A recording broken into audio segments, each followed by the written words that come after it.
আসসালামু আলাইকুম ওয়া রাহমাতুল্লাহ। সম্মানিত প্রিয় দর্শক, এখন আমরা জানবো স্বপ্নে সূরা আত-তুর পড়তে দেখিলে কি হয়। প্রিয় দর্শক, যে ব্যক্তি স্বপ্নে সূরা আত-তুর পড়তে দেখিবে, তাহার স্বপ্ন এই ইঙ্গিত করে যে সে মক্কার পড়শি অর্থাৎ মক্কার বাসিন্দা হইবে। সুবহানাল্লাহ, আল্লাহু আকবার। মক্কার বাসিন্দা হওয়া কত বড় ভাগ্যের ব্যাপার।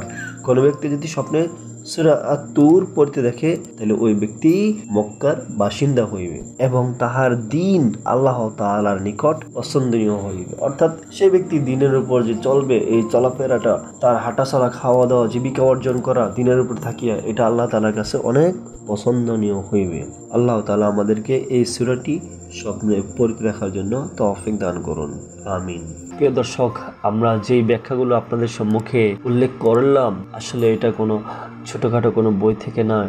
এটা বিখ্যাত তাবি ইমাম ইবনে সিরিন রহমতুল্লাহি আলাই এর স্বপ্নের তাবিরের বই থেকে নেওয়া হয়েছে। আর স্বপ্নে পবিত্র কোরআনের কোনো আয়াত বা সূরা পড়তে দেখা মানে অনেক ভাগ্যের ব্যাপার।